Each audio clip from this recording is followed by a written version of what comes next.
All right, everybody, welcome back into Inside the Game podcast. We are a soccer nation. Have such a deep appreciation for hyper-local, community-based, lower-level soccer. There's going to be millions of fans over here that want to watch and consume as much football as they can. What you are doing is important. And this is all about, like I said, spreading the gospel. It takes a village, right? No, I just really appreciate being on here and you being able to provide this platform for, us and all those people grinding away at the lower leagues, just trying to make great things happen. So I really appreciate you, and you guys know what you're doing.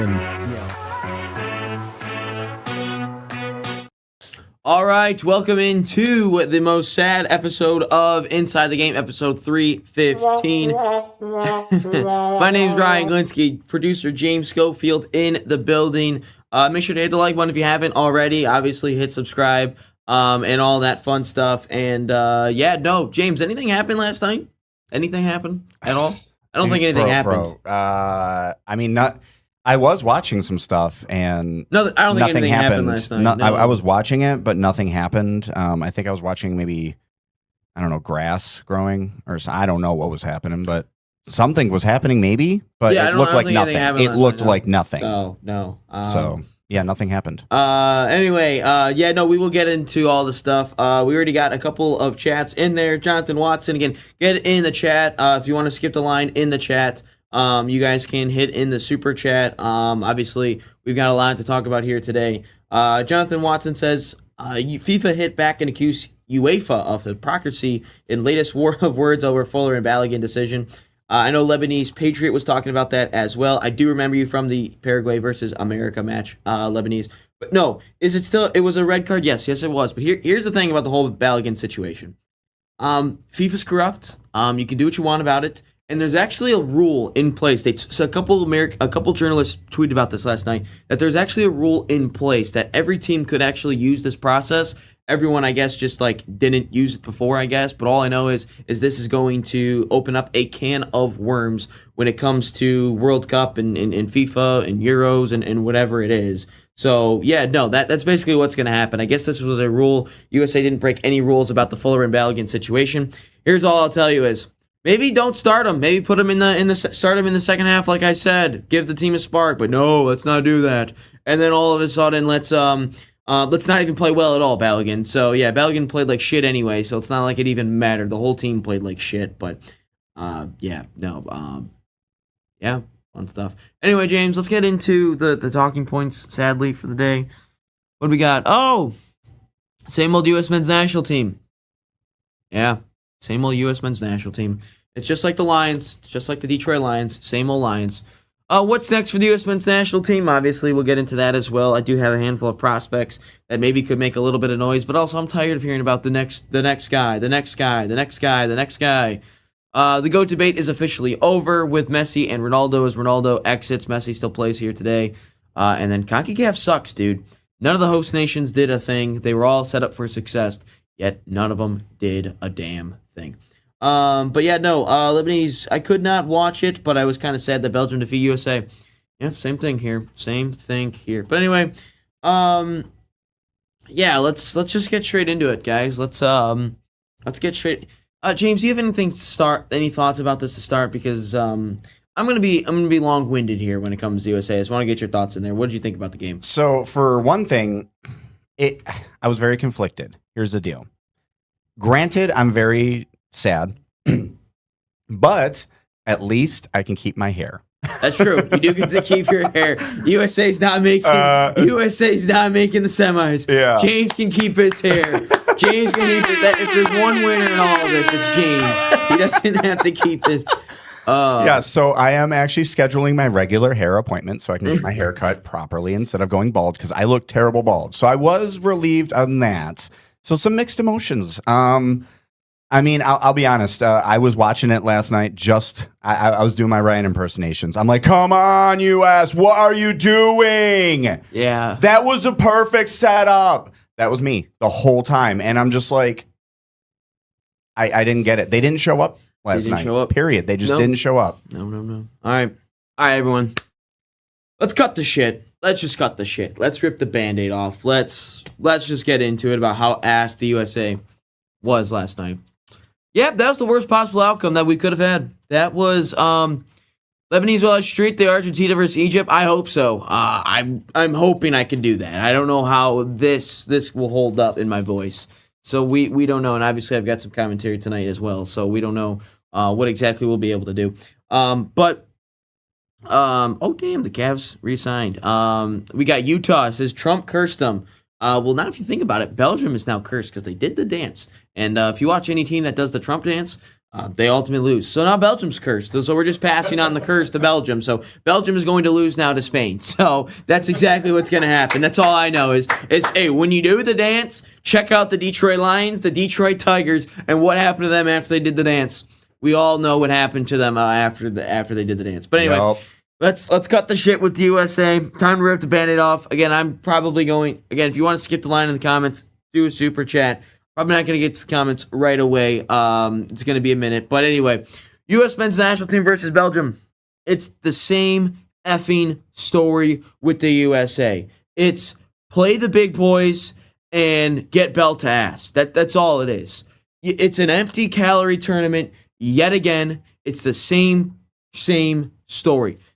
Beat an ass Paraguay side, beat an ass Australia side, played Turkey with the backups, and they kind of gave me hope with the backups. It kind of did. Play an ass Bosnia side, and then we get belt to ass from a good top 10 team in Belgium. That's as simple as it is. That's exactly what happened. That's exactly what happened last night. And for the stars on this team, the Flo Baloguns, Christian Pulisic, Weston McKennie, Tyler Adams, Chris Richards, where the hell were you last night? Where the hell were you last night? Where the hell were you? Christian Pulisic was just getting absolutely destroyed last night. He looked slow as shit. He looked small as shit. He did nothing last night. Christian Pulisic did jack shit. 36 touches, 15 of them were turnovers. By the way, our guy Greg, shout out Greg, hit the horn, James. A $5 super chat in the building. If you want to skip the line, go ahead. Never again do I want to hear golden generation about this U.S. men's national team, and our defense was a concern, and ultimately our demise. Freeze has no composure. Yep, defense. You're right, Greg. I'm sick and tired of the golden generation as well, because guess what? Guess what, Greg? We can't dribble for shit. We can't pass the ball for shit. We can't beat... What is our most impressive win? Beating Mexico? Every U.S. men's national team generation is beating Mexico. What? Guess what? When we played Uruguay in the Copa America to get out, we didn't do shit. We folded yet again. Tim Weah punched a dude, and that's exactly what happened. We played the Netherlands in 2022. We got belt ass in there too, and our guy Pulisic, who could have made himself a U.S. men's national team legend, and he faulted and then missed the damn sitter. And he did shit yesterday. And then guess what? Guess what Christian Pulisic did again last night? He did nothing. Balogun, where were you last night? We jumped through hoops for you, and you did nothing. Weston McKennie, what did you do? Nothing. Tyler Adams, what did you do? You did nothing. The only one that showed up last night was Malik Tillman. Malik Tillman was the only one that showed up last night. Everyone else was dog shit. And then the defensive side of things. Tim Ream, what did I say for months?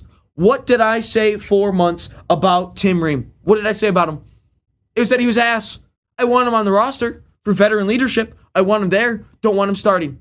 And what happened last night? He probably could have given up 5 goals himself. What were you doing defensively, Tim Ream? Maybe do this. Check your shoulder. I don't know. Check your shoulder, please. Check your shoulder for once.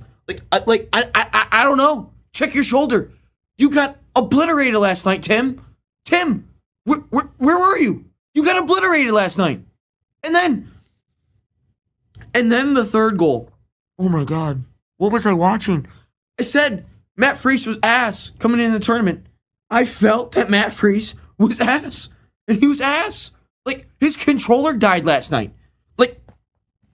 He looked like the Giants kicker, Young Hoku, just stubbing his toe. What are we doing? And what were we doing? I don't know. And Belgium did not respect us. They did not respect us at all. They played their JV team. They played their JV team. They didn't even ponder starting Doku or KDB. Lukaku I expected because he hasn't started all tournament long. But they didn't respect us to do anything. They didn't respect us at all to start their best players. They didn't. And we sat there and we pissed like a puppy for the full 90 minutes. We did nothing. All of a sudden, the first 5 minutes, I sat there and I go, oh shit. And you guys can wind back and I go, this doesn't look good. This doesn't look good. We look small. We got bodied last night. We did nothing. We did absolutely nothing. And we sat there and we got mollywopped. We did nothing. We got outmuscled. Onana, who I absolutely hate this guy. No wonder Arsenal shut him up with Gabriel and all them. That Onana and Yuri Tillemans, who are like the most midfielders of all time, like they literally just bossed us around. They did literally nothing.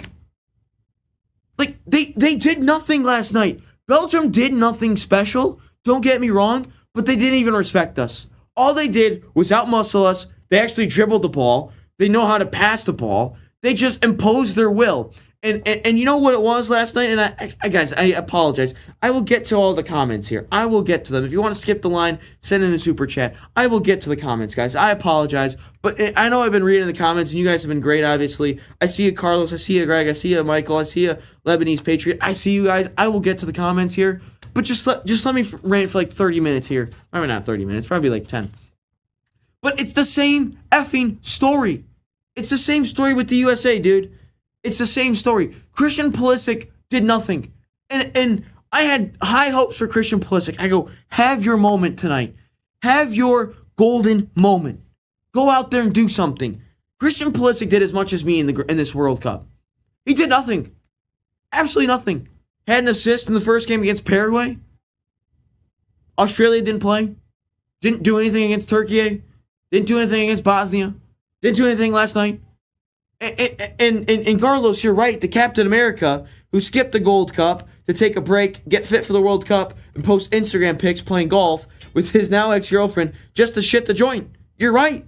You're right. In Swiss, I'm gonna root for Switzerland now. I could care less.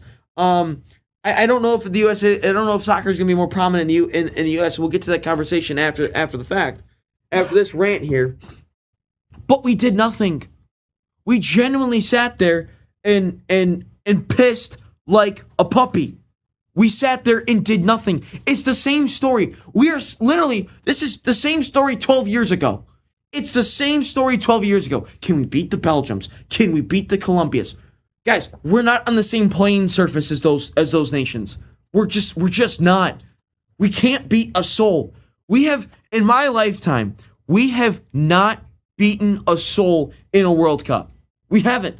We drew with England. That's our biggest claim to fame, is we've drawn England both times, like in 2010 and 2022, which is still funny to me that England can't beat us. I think that's hilarious. We didn't beat anyone in 2010. Algeria, could care less about that. 2014, we beat Ghana. Not a very good Ghana side back then. 2018, we didn't even qualify. 2022, we beat Iran. Not good enough. Wales, not good enough. Drew against England. This year, we didn't beat jack shit. Paraguay was ass. Australia was ass. Bosnia was ass. And then Belgium put belt to ass on us. Like, it's the same story with the USA. And everything we built in this tournament the last couple of weeks, getting people to tune in, like the 40 million people that watched last night. I hope to God that they'll probably never watch soccer again because of how ass we played. Like, if we went out in a respectable way, like we lost 2-1, like we looked respectable doing it. We didn't look respectable at all. They little broed us last night. And the worst part is we made it political. That's the worst part, is we made it political, and now everyone is laughing at us. And I really don't think people really gave a shit about USA Soccer in general as a whole. Then all of a sudden you throw politics in it. Now everyone wants to lump in on you guys. You did this on yourself, guys. You did this on yourself. And I don't know the solution because I don't think there is a solution at this point. I think we are what we are. I genuinely believe that. I think we are exactly what we thought we were coming into this. Quarterfinals is a ceiling. Maybe we get there once every blue moon, once every 50 effing years, and then we lose to the big boys. And we just beat the teams that we're supposed to beat. We dominate in CONCACAF, and that's it. Like that's all we do. And CONCACAF as a whole is just horrible. We got set up perfectly in this tournament. All three host nations, and they did nothing. Like they did nothing. All three host nations did nothing in this tournament, and they were set up to succeed. None of them did anything. And that's the worst part, is we were gifted to go far in this World Cup, and we did nothing. We did absolutely nothing in this World Cup. The U.S. men's national team was dog shit. They were horrible. They were horrible last night, and our golden generation who is supposed to win a game like that, our manager who is supposed to win a game like that, who I can't even blame in Pochettino. He took damn Tottenham to a Champions League final. And enough said. Tottenham is horrible, and I'm an Arsenal fan. They're just horrible. But our golden generation, who is supposed to win a game like that, sat there and did nothing for 90 minutes. We got gifted a goal off a deflection from Malik Tillman. Then Tim Ream just gets dunked on, gets the ball put in the back of the net 60 minutes later. And guess what? We did nothing. We didn't have any fight. We didn't bounce back. We pissed like a puppy. We did absolutely nothing in this match. We looked scared. It looked like we got defeated from the first whistle. We looked small. We couldn't dribble. We couldn't do anything last night against Belgium. We did nothing. We did absolutely nothing. And the worst part is we made it political too. That's the worst part in all of this. And we still got the belt, and they whipped us, dude, with it last night. We are exactly who we thought we are. Get belt to ass by the big boys and beat the teams you're supposed to beat. But Paraguay, Australia, Bosnia wins don't move the needle at all for me. And that's exactly what we did in this tournament. We got belt to ass by Belgium, and rightfully so. This golden generation is a fraud. We've done nothing so far. 2022, same shit. 2026, same shit. We've done absolutely nothing. And I'm going to get into these hot prospects after this. Matthias Albert, Xavier Gazzo, all these guys. They're going to do the same thing too. They're going to do the same thing. We're going to get to the big boys. We're going to lose. The only reason we've ever won a knockout game before this year is because we played Mexico in a CONCACAF team. That's the only reason why we have won a knockout game before this. It's the only reason. And it's absolute BS for a nation that has poured so much money and so much effort and resources into this nation, and as someone who wants soccer to work out so well in this country, to just piss it away yesterday and just get straight belt to ass. That's all it was yesterday. We just got straight belt to ass last night. And the U.S. men's national team, this little golden generation who sits there and does nothing. Figure it out, U.S. Figure it out, because when I watched last night, I don't want to watch ever again. But every World Cup I've watched, we haven't beaten a soul. We have not beaten a soul every World Cup at all. Every World Cup I've ever watched, we haven't beaten a soul. 2010, same shit. 2014, same shit. 2018, we weren't even good enough to qualify, but if we did qualify, we would have gotten grouped. 2022, same shit. This year, same shit. It's the same story every time with the U.S. We can't beat anyone good. We just can't. We beat the teams we're supposed to beat, and we don't beat the teams that we're supposed to beat. We are exactly who we thought we were. We can't get past the round of 16. No one in CONCACAF can get past the round of 16 for whatever reason. And it is absolutely horrible. Belgium did not respect us yesterday. They didn't. They played the JV squad, which hopefully my guy JV Flores is all right, because he had a blazing wing last night. I know how it feels the morning after a blazing wing. But they didn't respect us last night to start their best players. KDB, Doku, none of those guys played. Lukaku, I expected, but they played the bench. They played the JV, and we still got the belt. So I'm sick and tired of hearing about how great Christian Pulisic is, how great Weston McKennie is, and I've tooted their horn as well. And guess what? Don't show me that cup. Let me see that cup. Let me see that cup. Genuinely, let me see that cup. Let me see that cup. Pulisic, who cares? That's exactly what I feel about it. Christian Pulisic did nothing in this tournament. He did nothing. I respect what he did against 2022 for getting hurt on the line, but he did nothing this tournament. And maybe there's a reason why he hasn't scored in 8 months. Maybe there's a reason why. Weston McKennie did nothing. Tyler Adams did nothing. Flo Balogun did nothing. Hey, Poch, we've been wanting to spark in the second half. Maybe start him in the second half. Don't start Balogun.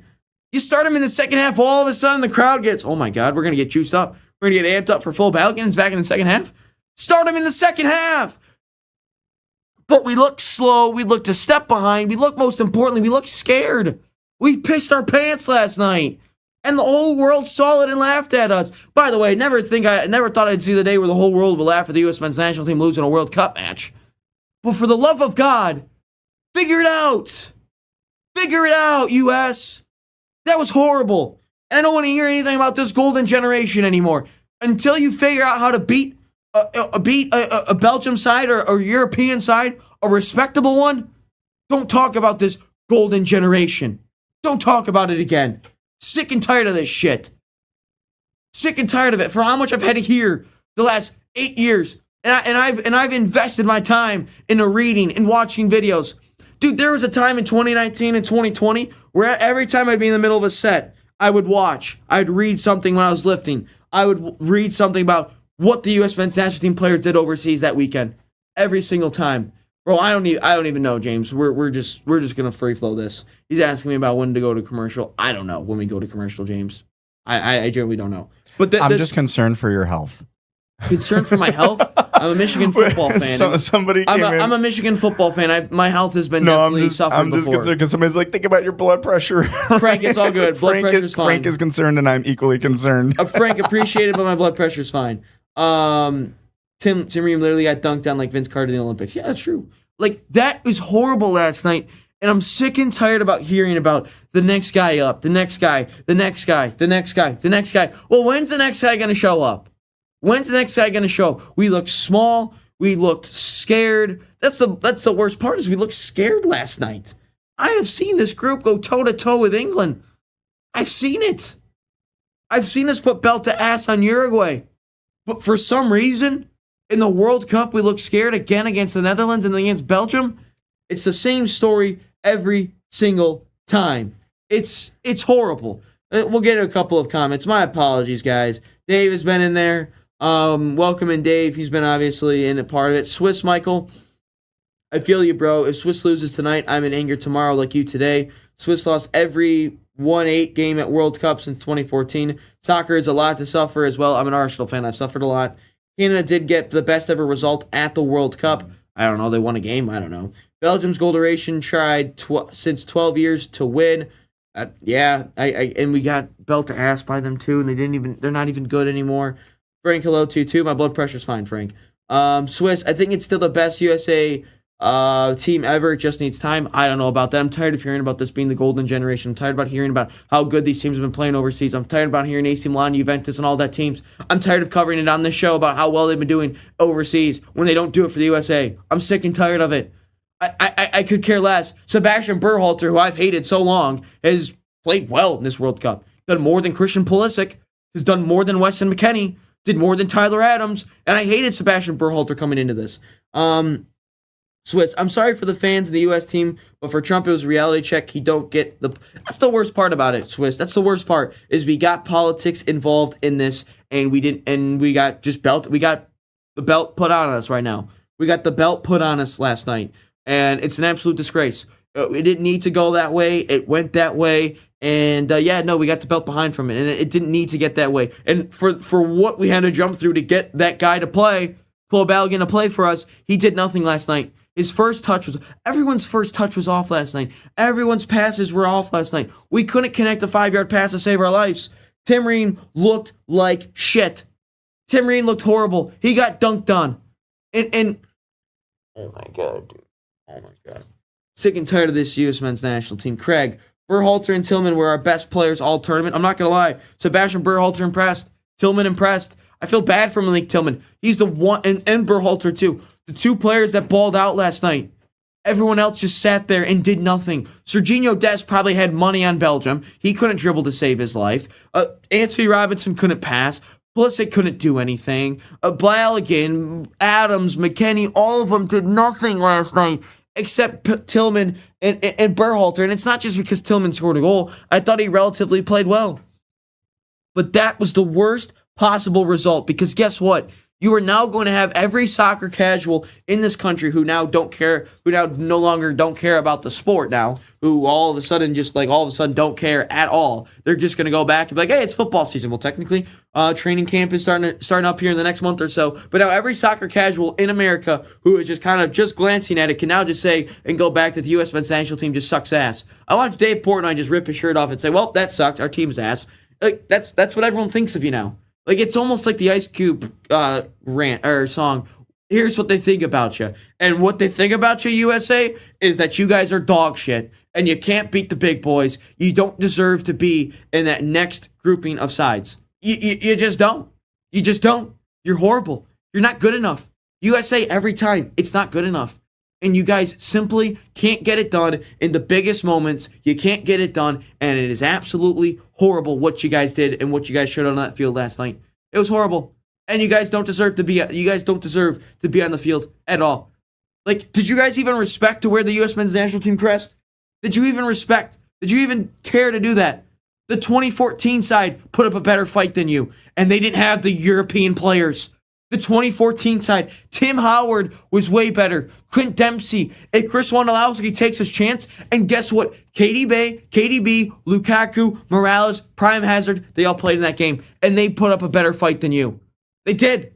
And it was absolutely horseshit what you guys did last night. Should be ashamed of yourselves. And if I got to hear, what is it? People just say, well, still watch our sport, still watch the World Cup. Bro, if the Americans don't want to watch the World Cup, I don't blame them, dude. I'm still going to watch every World Cup because I enjoy the sport. I didn't expect the USA to go far. I expected them to just show a fight. And they didn't show a fight at all last night. That's what I'm most upset about. If an American is like just tuning in and is like, yeah, I no longer want to watch a sport, fair enough, man. Fair play to you. You didn't do anything. It's the same shit, same story, same old U.S. men's national team. I don't even care about the sport right now. Like, I want to watch Messi, but it's like, Dude, I don't even know. Jonathan, Craig, all the top players look lost. Pochettino needs some blame too. He hasn't done anything since Tottenham. I don't necessarily know if I can blame Pochettino. I don't know. The players are just ass, Craig. The players are just ass. Craig, when you take Tottenham to a Champions League final, all that needs to be said. That's all that mattered. Jonathan, FIFA was saying the controversial decision to suspend Balogun's suspension was a balanced measure and nothing new in the modern game and that no red line was crossed. I did read that tweet last night, Jonathan, that this is apparently open to every single nation. USA just didn't. That just opened up a nightmare, by the way. Yeah, it's now everyone can now do it. Like, apparently there was a rule in place already, so yeah, where was Aronson? He runs until he can't anymore for Leeds. Aronson it's just not good enough, man. That's all I can say, Craig. He's just not good enough. It's as simple as that. Swiss, imagine Balogun scores and USA win 1-0. That would have been the end of soccer. Probably. Soccer won last night. Football won last night. That's as simple as I could say. The whole Balogun situation. I'm glad he was able to play heading into it because I think you're lying to yourself on that. The fact that I think you're lying to yourself if you're not a USA fan. I think you're lying to yourself to say that you wouldn't want your best player who got a red card to come back like that. I think you're lying to yourself. Like Switzerland, for example. Who would your best player be? Xhaka? And Bolo? I don't know. Whoever it is, your best player gets a red card. All of a sudden, he can come back. You're happy about it. Harry Kane gets a red card. All of a sudden, it gets overturned. He's able to play the next match. You're happy about it. It is what it is. I'm not happy about the process. Don't get me wrong. I don't think the way it was handled. I don't think that's how it should have been handled. But hey, that is where it is. That is what it is. And it's what happened. People got involved, and I can't blame the player. I would never say blame the player. I wouldn't even say blame you or Pochettino. I wouldn't even say that. blame the blame FIFA, blame the higher ups. That's exactly what I would blame. But don't blame the player. Doesn't deserve to do that. That's what the Belgian coach said as well. But it was just horrible last night, and I'm sick and tired of hearing about this, and I'm sick and tired about what I'm going to have to talk about next. Well, what could be the next U.S. men's national team in 2030? It's so stupid, man. It's so stupid that we got to do this in the round of 16. I would change my mood so if we lost 2-1 last night and it looked respectable, like we gave a shit, we actually looked respectable, we looked like a mid-table Premier League side, we looked like a championship side last night, we couldn't connect passes, but if it looked respectable, I would be fine. If it looked respectable, I would have been fine. You know what? Hats off to Belgium. They won it. But it looked horrible last night. And for what I've been saying the last couple of weeks, it's the same thing. It's the same story with the U.S. men's national team every single time, and it's so annoying to see every single time. Jacques is your best player. Okay. Jonathan, our passing was atrocious, to be honest. We kept kicking it past all of our teammates. Exactly. I blame FIFA for it and Trump getting involved. Yep. Some would say if USA said we don't let Belgium play, you won fair play World Cup. So I generally would have just brought Belgium on in the second half. That's as simple as I would put. But dude, the goal too last night, the third goal, like the Romelu Lukaku one, it doesn't matter. You lost 4-1, 3-1, who cares? But the fact that the Matt Freese goal went in too, dude, that just like, it's just lost brain cells. His controller died or something, dude. Like, I don't know what he's doing. Richards gave up. He gave up. And it's like, what were you thinking in that moment? And I've seen Lockdown Arsenal. I've seen 2020 Lockdown Arsenal.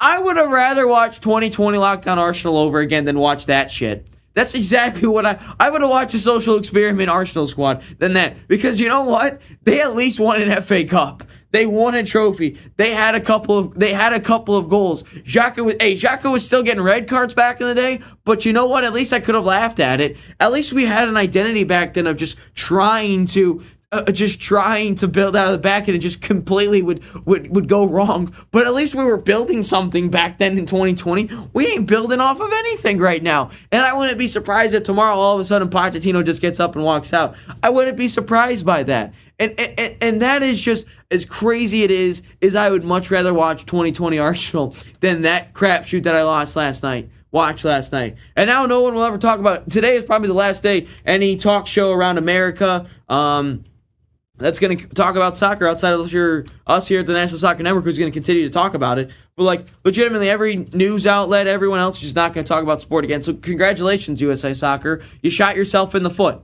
You shot yourself in the foot. You got belt ass at home. And the worst part is it was set up for you to succeed, to go far, and you just fell straight on your face. It is absolutely horrible what we did. Do I think if we started Pepe and Haji right, bro? I don't know. They're both ass. They're both ass. Shocking downfall in quality of goalkeepers. It's true. It is true. Our goalkeeper since Tim Howard has been ass. Xhaka's no longer choking people out. You need youth academies. We do have youth academies. It clearly isn't working. I mean, the youth academies have been around for like 15 years. I don't even know. The youth academies have been in existence. USL has them. MLS has them. I know they're relatively new, but it's just clearly just not working. I don't know. James, just go to a break.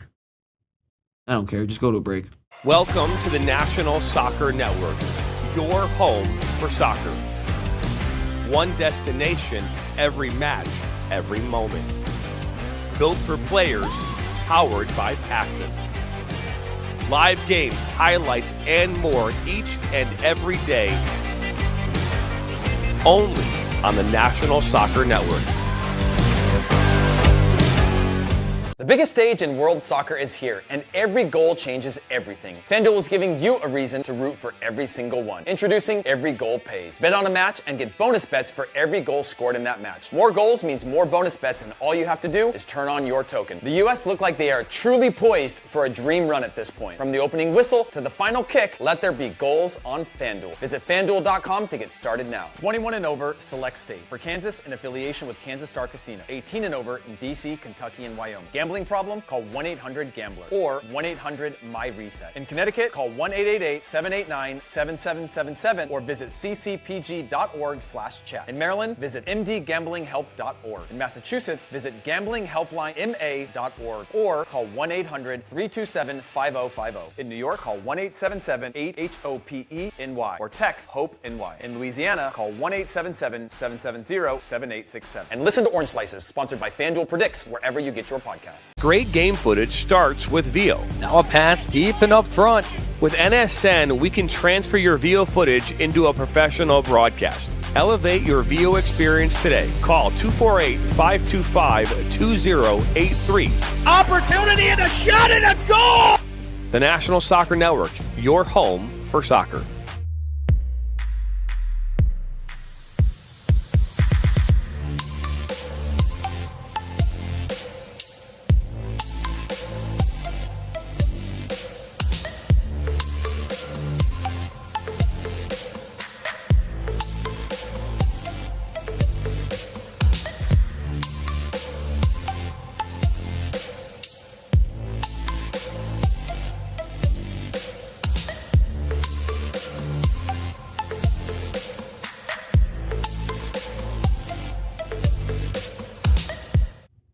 All right, welcome back, everyone. Inside the Game, episode 315. My name's Ryan Glinsky here, producer James Schofield in the building.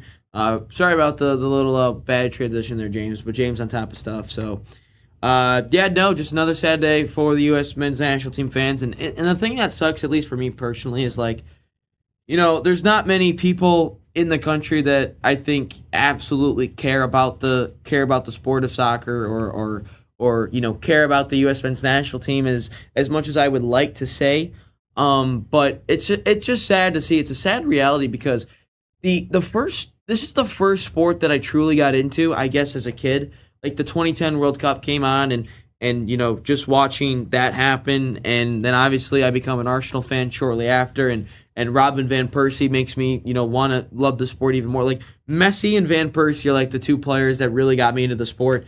And then obviously, like, just hoping one day that the U.S. men's national team could be able to compete on a global scale, and that's just not the reality. And fast forward, 16 years later, four World Cups since 2010, and we're just in the same spot as we were back in 2010, and it is just not good. The only thing I got going for myself is the fact that Arsenal are Premier League champions. Like, I did watch the trophy lift yesterday just to make myself feel better about myself. But yeah, again, continue to hit the like button if you haven't already. Subscribe if you haven't already. Share the stream, be a friend, all that fun stuff. If you want to be a member as well, we do exclusive content on Monday, Wednesdays, and Fridays as well. Dave is one of our members. Shout out to Dave. But yeah, no, if you want to do that, again, if you want to skip the line, you guys, if you want to skip the line, you guys can throw in a super chat. This was before the Belgium match and controversies, but according to Google, soccer's total investment is going to project to reach $4.6 billion annually by 2030. Yeah, okay, for sure. That's not going to change anything. Craig, let's see here. 5K a season to play is the problem. Locked fences around fields unless you pay. All you need is a ball and a parent to coach. It works everywhere, and we know this. Yeah, no, the youth game, and this is kind of like what I want to get. It's a good transition there, Craig, to like what's next for the U.S. men's national team, and I think that is a very good thing, and I definitely think that the youth game is obviously one of the biggest things that you got to worry about, and it's definitely not right. It's definitely not in a good thing. I still think the pay to play situation is still. I think that's a little bit of a cop out. Because if you think about it, I think it is a little bit lazy. I think that is the easiest thing to blame, which is the pay to play. Because I want to tell you this: England is the size of the state of Michigan. Like, you've also got to put into perspective the travel, the hotels, the restaurants, the food, and all that. Like, those countries don't have to travel thousands of miles to play games and then just to play a team down the road. Like, I think that in a youth, I think in USA Soccer, I think we need to regionalize things a lot more. I know they're starting to do it a little bit, And I also think that you need to eliminate all these crazy ass tournaments. Like there was one time as a team we just we played together with for 10 years or whatever it was, and we're like, let's just go to Vegas one time, and that was fun. But there's teams that do that at once every couple months. That is just not right. They should just not do that. I think that you stay in the Midwest. I think you should just play in the Midwest until you can play in a national tournament or something like that. Same with down south and out west, and in the Plains area as well, in Kansas and Texas and all that part. But I think you should do that. I also think with the way we develop players, I think is a disgrace to the game, because I remember as a 13 or a 14-year-old that when my little sister was playing soccer, it was this line was put in, and it was a build-out line, and I'm sitting there and I'm like, what 8-9-year-old kid needs to build out of the back? No, just get touches on the ball. Just do passing drills. Just get the techniques down. Who cares who cares what it looks like in terms of wins and losses at the age of 8? Wins and losses don't matter at all until you get to 16. Who cares? Just get the technique down. Just get the touches down. That's all that matters. There was I forgot his name, but he was on the network. He was the Pennsylvania West director. I forgot exactly what his name is, but I can remember his face. And he's the guy that brought the former U.S. men's national team manager up on the show, John Kowalski. And he goes, who cares what your record was as a U9 soccer player? Genuinely, who cares what the record was as a youth soccer player to 15, 16? It doesn't matter. And I think that USA Soccer, in terms of their youth development and everything, is doing it backwards. I think in terms of building out of the back and in your philosophy, whatever it is, should be implemented later on in life. But until 16 or whatever it is, all you do is just get touches on the ball, get your shot technique down, get your passing down, your touches. That's all that matters. And what did we see last night? It's the same story with the U.S. men's national team every single time. It's we can't dribble, we can't pass, we can't play in tight spaces. It's the same shit. And Tim Howard said it himself. Is when he was told by some foreign coach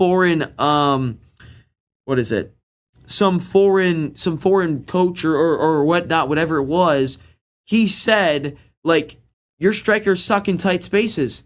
Yeah, we know, because we don't prioritize the touches on the ball, the passing. All we focus about is playing as a team. Who cares what the team looks like at U10? Don't get me wrong, tactics are important and Swiss says it right, but play it later on in life. Individually develop the players. Individually develop the players first. It doesn't matter what they do at U10. It doesn't matter what they do at U11. Who cares what they do? But all I'm saying is from the youth development side of things. And Fabian, the tiki-taka thing will never work in the U.S. It just won't. And the tiki-taka doesn't matter to me. Just be able to touch a ball. Be able to pass the ball. That's all that matters to me. But when it comes to the U.S., again, the academy thing as well. The academies are 15 years old. It's still new. But the worst part is, with the academies, is you're not building these players in the MLS academies. They play to 15, 16, and then they get shipped off to overseas. And that's it's changing a little bit with Kevin Sullivan and Mehmeti and Julian Hall and Xavier Gazo, all those types of guys. But the development of the players is we have it backwards. And it's such a disgrace to see. And it should just all be about the touches. It's just all about touches on the ball. That's all that matters. And the pay-to-play thing, look, the pay-to-play thing is for all sports across the country. In basketball, football, baseball. Guys, have those sports taken a hinder? USA basketball, 1 gold medal. Hockey, which is more expensive than soccer, won a gold medal. Football will always be king. No one will ever top us at that. And baseball, we always suck at it for some reason as Team USA in baseball. But, like, does pay to play truly hurt those sports? Pay to play is the easiest cop-out. It is the lazy take because people forget how big this country is. Our state is the size of England. Michigan, that is. Michigan is the size of England. And that whole country who develops, players and players and players and players time after time, they don't have an issue turning out players. They don't. It's the same state as Michigan, same size as Michigan. It is that we do it wrong. Let's see here. I apologize for missing a whole bunch of comments in here. Let's see here. I did see a couple of Mexico fans in the chat. We might get to those because we do have to talk about CONCACAF and how ass they have been. Jonathan said, I touched on that one. We just don't have the academies are relatively new as well across the country. It's like 15 years old. So we're still developing that. Let's see here. Hey, make sure you guys hit the like button. Fabian said that. Tactics also important. There are countries who play all the same system from U15 till the national team. Yeah, who cares about tactics up until U15? Exactly. Frank, our trainings were always touches, dribbling, triangles. I agree. Ball control is really important. Jonathan played youth at the YMCA. Technique is overhyped. Dude, they used to play that song all the time when I was in elementary school, so it was like ingrained into my brain. But technique is overhyped. You can't dribble a ball and turn away from a defender. All I ask is, like, if the U.S. men's national team could just dribble a ball and pass a ball. Like, they showed it against, what is it? They showed it against, who was it? Mexico last year. In the biggest game against the Gold Cup. I don't care if we beat Guatemala. And everyone's like, Diego Luna scored against Guatemala. Who gives a shit against Guatemala? It doesn't do anything. No disrespect to Guatemala. They just aren't good. I've never seen them in a World Cup. But it is just annoying that in the big moments we can't dribble or pass a ball at all. Here we say we have too much academy players, no street ballers anymore. Look at Germany. They play in full panic mode. That's another thing when it comes to the U.S. is we don't have like we play street basketball, street pickup basketball, we play pickup everything except street hockey. Yeah, like we play every sport that is street something outside of soccer. Soccer kind of, but it's not really that way. You can do scissors or a nutmeg, but if you can't follow up, agree.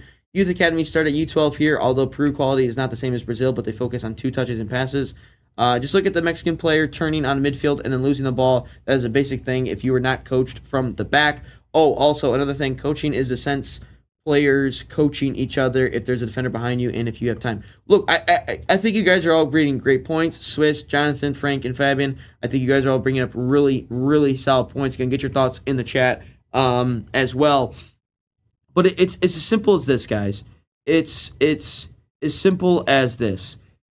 We have it backwards. Like, that is as simple as it gets. We develop players backwards. I don't care about what, again, that's another thing is parents also ruin stuff as well. It's like, it's parents also suck at this too, right? They're also at fault because they care so much about what little Johnny and little Susie did at the U9 level, and they want to post it on Facebook so bad. If my kids were to play travel soccer, here's how I would view it. Here's how I would view it. U8, obviously, the only thing I would ask of the kid, the only thing I would ask of my son or daughter, whatever it is, all I would ask of them is that you try hard every single game. That's all I would ask. All you do is try hard. If you try hard, you show up. That's all that I ask. But then once you kind of get to like U16, U17, you kind of figure it out. But from the results from U18 to U14, as long as they're having fun and they're getting better, they're getting touches, their touch is getting better, their technique is getting better, they're able to dribble past, whatever it is, that's all that matters. But there are too many parents in this country that care about what their U8 kid did. Guys, does it really matter what the 8-year-old kid did? Half the kids aren't even going to play the sport in 3-4 years. It's as simple as that. And our development is completely wrong. And it's an absolute disgrace what we do sometimes. Let's see here. Backo, great title. We had to get Brock back to earth. We believe too much. I agree, myself included. I drink the Kool-Aid a little bit too much. And I will also say, though, I am a victim of being too patriotic when it comes to my USA sports teams. Like, when it came to hockey, everyone was like, dude, we're losing to Canada. We just aren't that good. And if you look back at that USA versus Canada hockey game, Canada was the better team. Don't get me wrong, but obviously USA won on the day, and I was like, all of a sudden, I'm not even that big of a hockey guy. But you put Team USA on the damn logo, I'm in. I'm invested, man. And that's exactly what it is. I'm not even a baseball guy. And I was like, all right, Team USA's winning in the World Baseball Classic. That didn't happen. And then yesterday with this whole U.S. men's national team, I was just blinded by the fact that I was like, I didn't take into account about how ass Paraguay, Australia, and Bosnia and Turkey were. So it's as simple as it was. I am at fault as well, people. What I saw in the game is that possession were not created into threats. They got stuck in Belgium, their rhythm, and that's what makes team great, and is that they move without the ball. My bad there, Frank. It was too much standing around, I thought, all game long from everyone. It's not good. Backo, big time backwards. I sent an 18-year-old to Spain, signed a pro contract, free trial, etc. Well, why waste 4 years at university? Well, Backo, is he still playing overseas? Let me know if he's still playing overseas. And if he is still playing overseas, and maybe we could get this guy on the show, get him a little bit of an interview. Oh, that'd be great. And it is. The thing is, though, I think college soccer is now waking up. I do feel, though, at the same time, that USA is waking up to soccer a little bit. Like, I think that they've been asleep for 30 years, but then all of a sudden, like, I feel like they're starting to just stretch a little bit with their arms and waking up. And why do I say that? Well, I think because the academies obviously are becoming much bigger. I think that they're now moving the MLS schedule to the rest of the world schedule.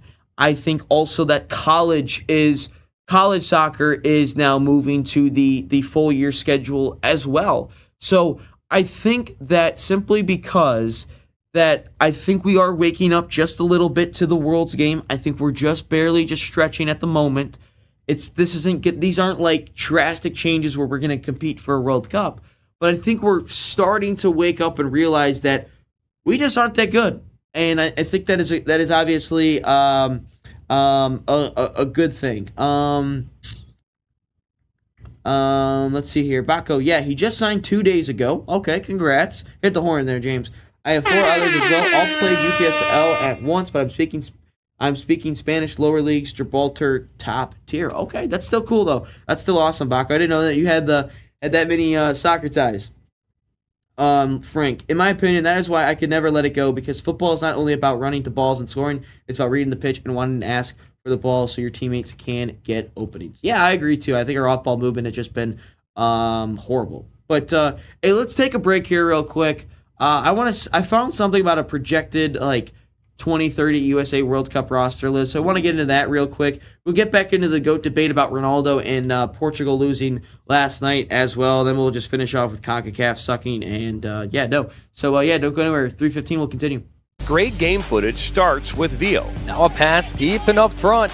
With NSN, we can transfer your Veo footage into a professional broadcast. Elevate your Veo experience today. Call 248-525-2083. Opportunity and a shot and a goal! The National Soccer Network, your home for soccer.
right, welcome back here to episode 315 of Inside the Game. My name is Ryan Glinsky. Our producer James Schofield in the building here as well. Get to a couple comments right here before we get into what the 2030 roster could look like, and then we'll quickly gloss over that, and then we'll get straight into the actually no, we'll say 2030 for tomorrow.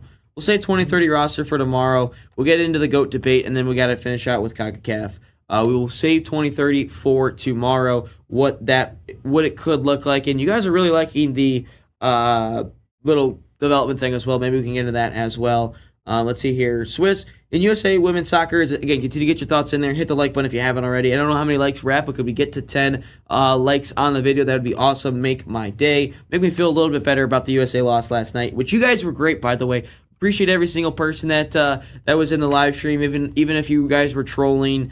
You guys were great. Absolutely adored all of you guys. And shout out JV. He was in the chat. He brought in a super chat, and also shout out Fred. He also had a super chat in there. Hopefully JV's all right. He did eat a wing, blazing wing. But if you want to skip the line here today, you guys can do that as well. And here's why I don't really like the USA women's soccer conversation about this. Is USA women's soccer is established. You see little girls in jerseys, but men's soccer is still a long ways to go. When I look at USA women's soccer, is like at the time they got going, there was like 4 other nations that actually cared about US or women's soccer in the world. And I just think we got a head start on everyone. The world is now obviously catching up to them. But if you look at the way that USA women's soccer still developed, it's still the same thing as the men's. It's still backwards. And if you look at the way that they play, it's relied on a lot of athleticism really than technique. So they still have to take a gamble a little bit. They still got to adapt to the rest of the world. So I'm curious to see about USA women's soccer. By the way, 100 chats from you guys. Appreciate it. Thing is, US, why have 2 pathways, college soccer versus direct pro? That's where it messes up, don't you think? I think that they really messed up with college soccer and all the academies, because I think college soccer could have been one of the academies. College soccer could have been a feeder straight into the MLS, but the issue is the fact that they only played for 3-4 months out of the year. And compared to the rest of the world that was playing 9-10 months out of the year. So that is where they truly messed up. And obviously now the academies are they're going back into full effect. So it is a little bit confusing. Our pathway is it starts like this and then it just goes like all over the place and then eventually ends up somewhere. A lot of college players aren't there just to play. Some are working on the degrees too. That is definitely part of it as well. But yeah, no, let's get into the GOAT debate now. Let's get into the fact that it's over. Let's strictly get into the fact that Lionel Messi is the greatest player of all time. I thought that the conversation was dead back in 2022. However, I was going to give Ronaldo the benefit of the doubt to see if maybe he could win the World Cup in 2026. I know we have a couple Europeans in here as well. I do, because he did have I do want to ask about if you think the Euros is harder to win than the World Cup, because Ronaldo did say that last night, where he's like, I have the 2016 Euros and it's harder to win than the World Cup. Or he mentioned like that was like his biggest accomplishment. He was glad that he won that. It was harder. So please let Europeans, please let me know if it's harder to win, because I don't know what to think. I generally don't know what to think on that. I can get where he's coming from with all the European side, so please just let me know if it's harder to win. But I look at Ronaldo and I look at the full body of work. I'm tired of hearing people like, well, it's not just about the last 4 years, it's about the full body of work. Well, Messi's still producing. Both of these players are in farmers leagues in the MLS and the Saudi Pro League. So that's just a fact. But when I look at it, Messi you can't be considered the greatest player of all time if you in your sport without having the most lucrative trophy, and that is simply the World Cup trophy. Swiss says it hit for him. It's Ronaldo. I still think it's Messi, but it is like you look at the greatest players. You think of the NFL. You've got Tom Brady. You have Joe Montana. All have won numerous Super Bowls. You think about it with the NBA. It is. If you look about it in the NBA, LeBron, MJ, Kobe, they have all the NBA finals. Hockey, Wayne Gretzky's has a Stanley Cup. And then you look at soccer. Pele has one. Messi's got a World Cup. Mbappe has a World Cup already. Like, I would not be surprised if one day Mbappe passes Ronaldo for it. I would not be surprised if Mbappe passes Ronaldo for the second greatest player of all time. And and I also will say, Fabian, because I know you are an Mbappe guy, I have the biggest trump card in this whole debate. It's the same thing almost like Tom Brady and Patrick Mahomes. I have the biggest trump card is at the biggest stage in the World Cup final, in the greatest sporting event that I've ever watched from a neutral perspective, Messi beat Mbappe. Messi scored 2 goals. And if you want to talk about all this penalty bullshit in that last World Cup, Mbappe scored 2 PKs in that World Cup final. So I'm just saying. And I think Messi is still the greatest player of all time. He's got more Ballon d'Ors. I think he, who has more La Ligas? You have to correct me. James, can you search up who has more La Liga titles, Messi or Ronaldo?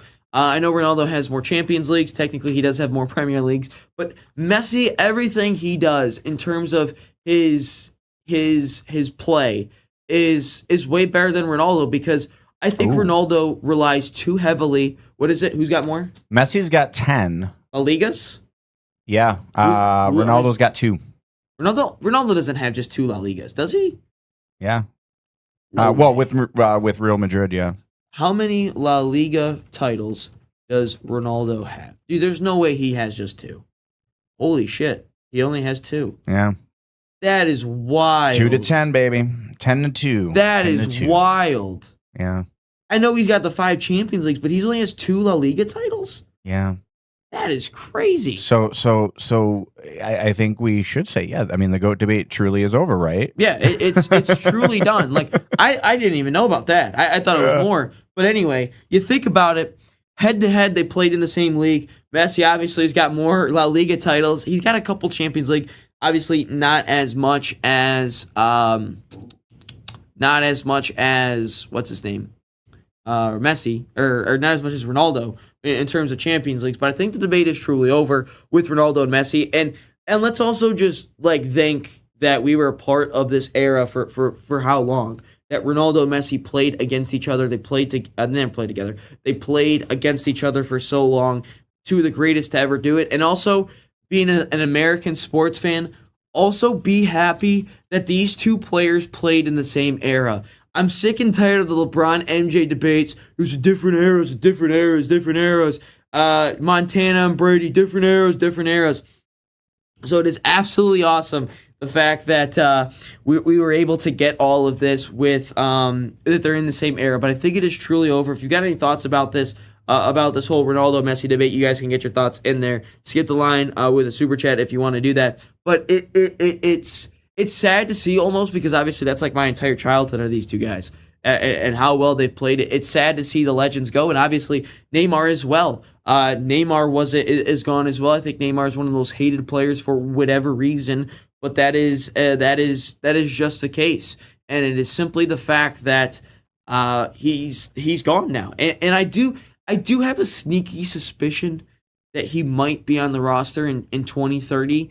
I find it hard to believe that he's not going to play in the 2030 World Cup, especially if he continues to play in Saudi. I find it really difficult because it's a home World Cup.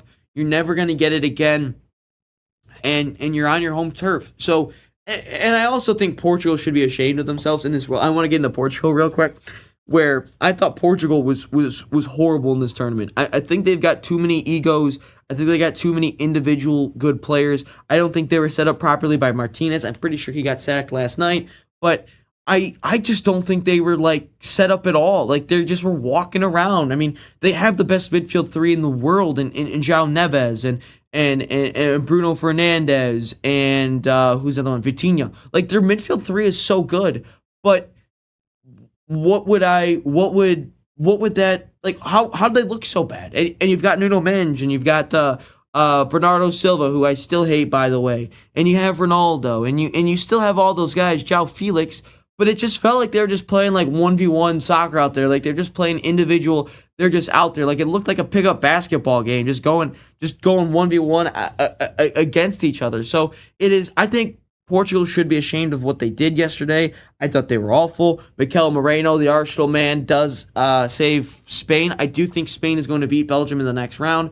I think if USA were to play Spain, it'd be a massacre if we played them. But that's just the way that it is. And I think if you're Portugal, you just wasted a really good opportunity. Maybe they relied on Ronaldo too much. Maybe that's the case. Maybe they wanted to force the ball to Ronaldo a bit too much. Maybe that's definitely a case, but I just don't think that they were truly that good. Let's see here. Yeah, I love looking at the chats because apparently the debate truly is not over. No, We've got Ronaldo and Mbappe are still over, in the running. guys. Apparently, The debate is over. The debate is truly over, guys. It is truly over, guys. Let's be real. Let's see. If Mbappe hits 2 World Cups, is he better than Messi? We got to see what happens. We got to see how it all happens and how it unfolds. I don't know if France is going to win it all. We'll have to see. But Messi's just talented and sure one of the best. But Ronaldo worked his ass off to be where he is. Yeah, every player that is pro has worked their asses off to get here. I'm not discrediting Ronaldo. I'm not saying like Ronaldo is this bum. I'm not saying he's this shit player. But I still think Messi is a better player than Cristiano Ronaldo. Ronaldo is the best number 2, is the greatest second player of all time. Messi is just better. I'm not knocking on Ronaldo. I just think Messi is better. Let's see. Portugal wins all junior World Cups. If Ronaldo is gone, they will be even better. I have Portugal on my list for 2030. Hope he can get there. Portugal did not want to distribute the ball, all one-hit wonders, says Fabian. I would agree to that. We've known a long time Roberto Martinez is horrible, says Craig.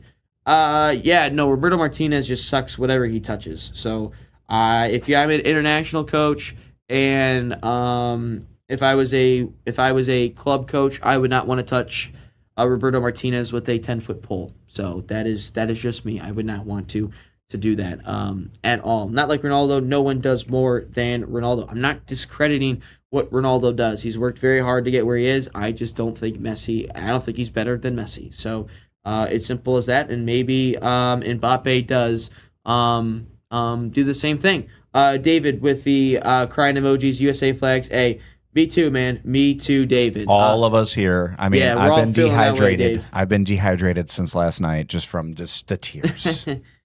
Yeah, no, it is all the same. Let's take one last commercial break. Let's get into CONCACAF and why they suck so ass this tournament. And then we'll finish with question of the day. Hit the like button if you haven't already. Subscribe if you haven't already. And I'll see you right after this. Great game footage starts with Veo. Now a pass deep and up front.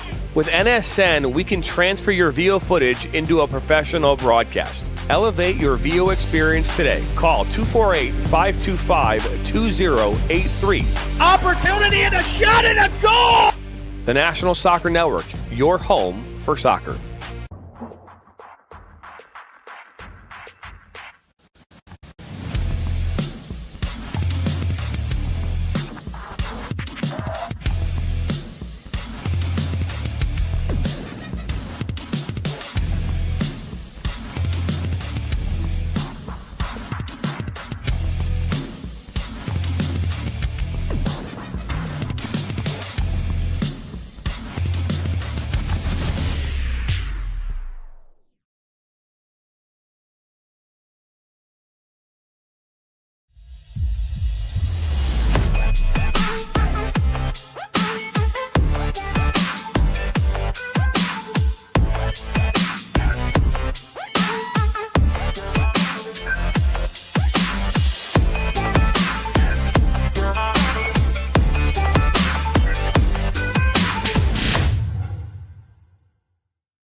All right, we're finishing things up here on Inside the Game. Episode 315, sad day. If you guys still want to talk to me, talk about USA, we could talk about it for sure.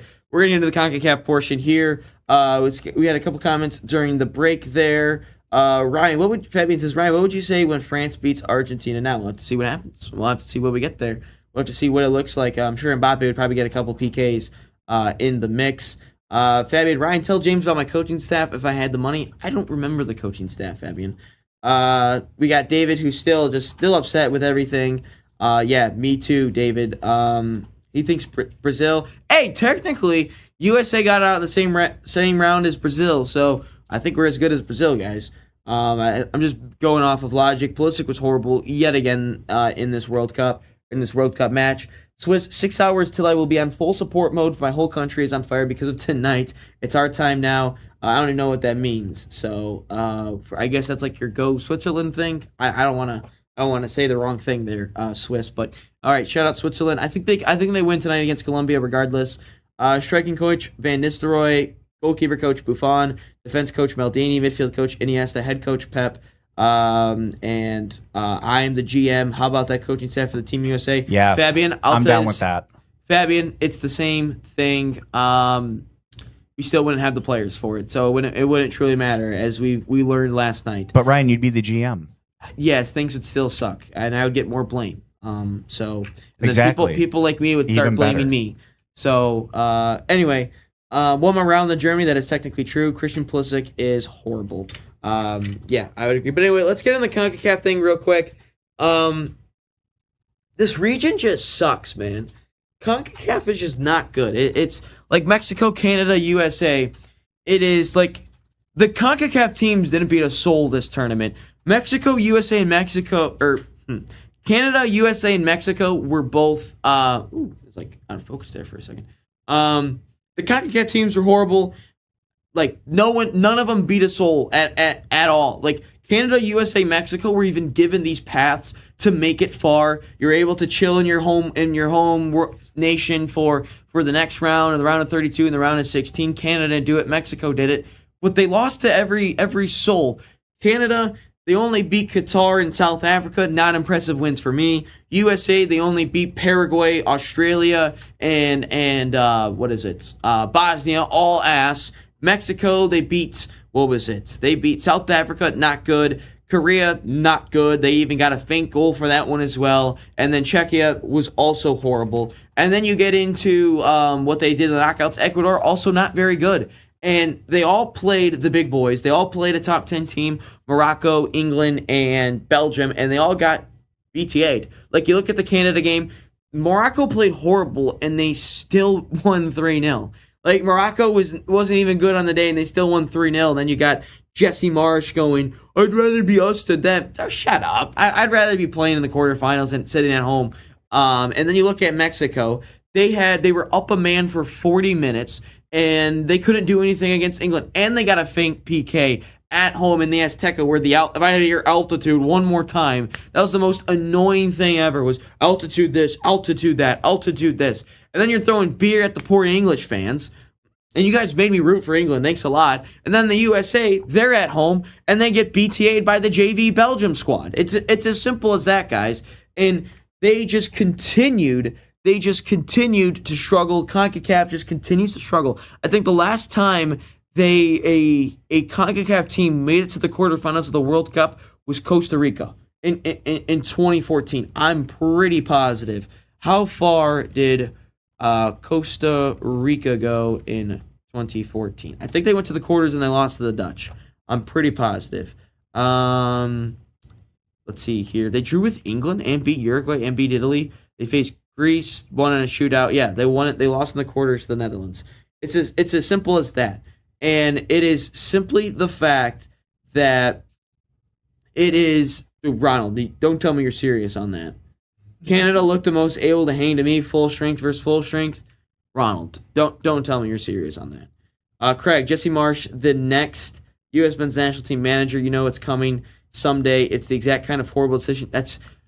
Craig, you're not far off on that. I would absolutely hate for Jesse Marsh to be the U.S. men's national team manager. Personally, I think that'd be an absolute disgrace if he was, based on what has happened already.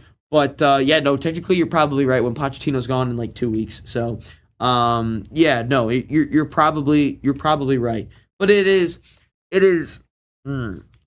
just not good. Like, this whole nation, this whole continent, and I've been arguing with the Mexico fans recently, I've been arguing with the Canada fans as well. Like, guys, we just gotta face it that all three of us are just totally ass. Like, let's just face the music, guys. Let's face the fact. All three teams, all three host nations are just ass. It's as simple as that. It's as simple as that with the U.S. men's national team, Canada and Mexico. We were all gifted easy-ass groups. We were all gifted easy round of 32 matchups. We were all gifted an a favorable round of 16 matchup, and we did nothing. Canada didn't look at all good against Morocco. USA looked horrible against Belgium, and Mexico was getting gift after gift against England, and they still couldn't do anything about it. And the European squads are still better than us. The South American squads are better than us. And Hannibal is a good player for Tunisia.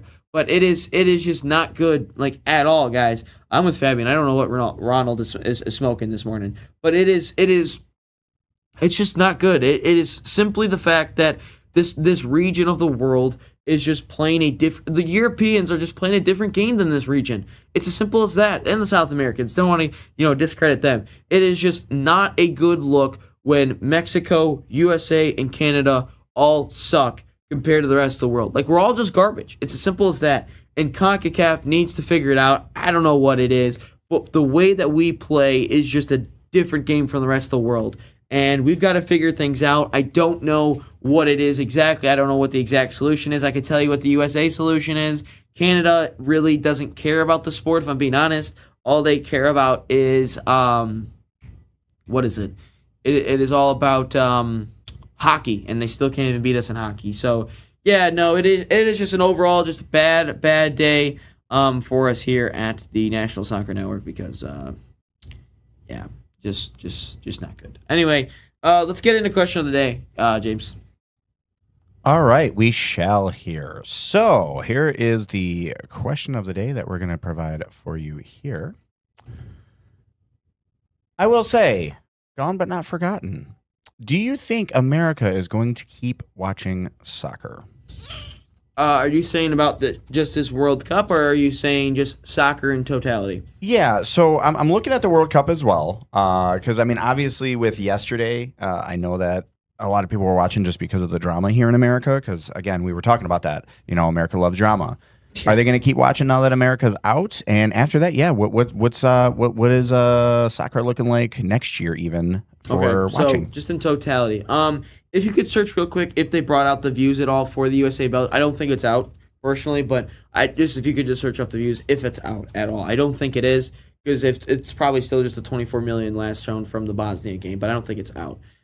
I would say the amount of numbers that we've gotten with the last World Cup, or with the Bosnia match, and obviously the one last night, I don't think we're going to get that. I think you're going to retain a handful of people, and especially with it being at the home World Cup. I do expect people to continue to watch the World Cup that are Americans. I do expect them to continue to watch. I mean, you still have Messi in it. You still have Haaland. You still have Mbappe. You still have the best players in the world. So I do think Americans will watch this World Cup still. Now, after the fact, that's what it gets interesting. I don't necessarily know. I think you are still. Again, we could go a little bit further in this debate tomorrow and get a little bit more into that tomorrow about it. But I think that Americans will still watch the sport. I think that you're going to retain a couple of people. I think you're going. I don't want to say a couple people. You're probably going to retain thousands of people still. I think that after every World Cup, you do get some new fans. You're not going to get like everyone that's tuned in to continue to watch. I'm curious to see where they become fans at, because obviously the best leagues are not in the United States. They're obviously overseas in Spain, England, Germany, in Italy. So that is definitely what I'm interested to seeing. I would say give the MLS and the USL and the USL Championship, USL 2, and all those teams in USL League 1, I would give them an opportunity to look into, UPSL also included. I would also look into that. Again, get your thoughts in there about if you are an American. Please get your thoughts if you think Americans are going to watch or anything else. So if you think Americans are going to watch, get your thoughts in there as well about it, because I do want to hear where you guys are, because obviously that's obviously what I'm interested in seeing. But I think you're going to get a couple. I don't necessarily know how many, but I think it is definitely going to grow. Whatever the numbers are inside the MLS and the numbers that it is to watch a Premier League match in the United States, whatever it is, I think you're still going. Those numbers I think are definitely going to increase. I don't know by how much. I think it's going to be more than marginally. I think it's going to be a good jump, but yeah, I think that is. I think that is. Yeah. And kind of as well to expand on it too. I mean, what was it? USL2 added, I think, like 24 or 25 teams just this season alone. So we're already seeing increases here in the nation. And I was watching, looking at the quote here from John Strong over on Fox, saying, if you've enjoyed what you're seeing, well, support your local team. This doesn't have to be the last soccer you watch for the next 4 years. It's a beautiful sport. Yeah. And I will say even the youth leagues here, because my daughter started, a couple of years ago. I mean, even the last couple of years, her even being in it, I've noticed even the shift, even in the last couple of years, people's engagement, not just from the parents, but from, everybody watching in general. We have whole families now that are coming in to watch.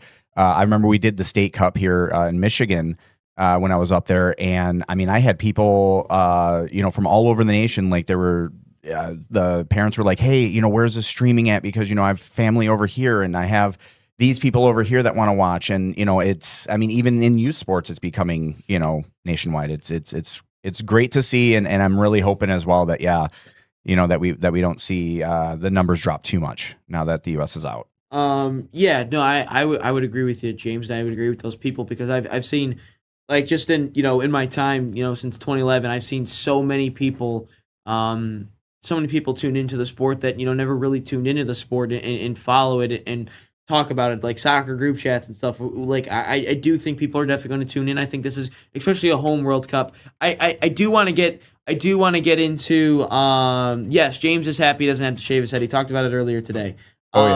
But it is, again, I do want to continue to get those comments rolling. I'm going to end with you guys talking about it because I do want to get these final thoughts in before I get to you guys. Because what happened after 1994 was insane. Like, there's the league started and the generations of that happened, after 1994. And now we are kind of getting into the second generations of soccer families, maybe even some third generations of soccer families. We're getting there.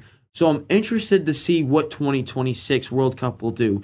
Again, the quick things that you will see after World Cup. Again, I want to go more in depth on this tomorrow at some point and go into the projected USA and then obviously recap the games. And then obviously tomorrow we don't even have a World Cup match, which I'm very sad about.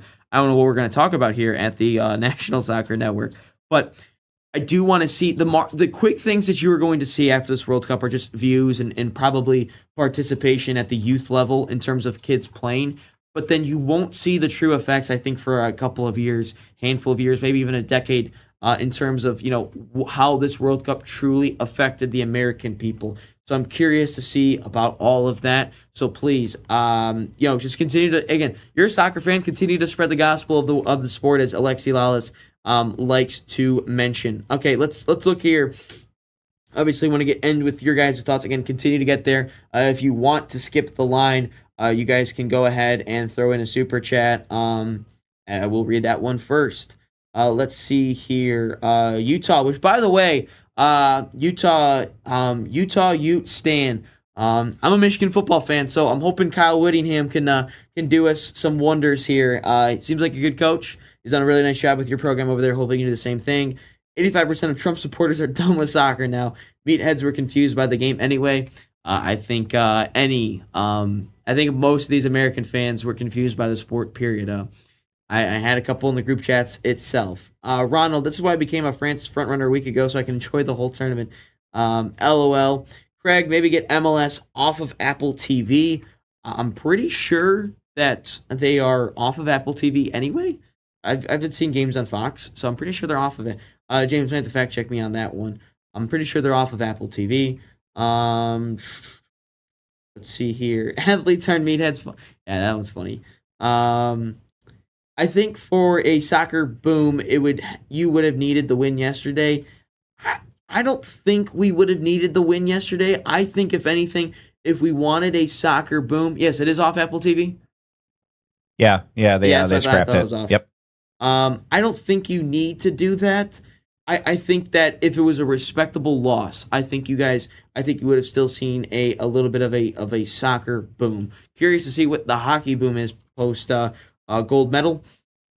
Let's see here. I think if Americans just see a team only get the same record time after time instead of advancing farther, they'll lose interest.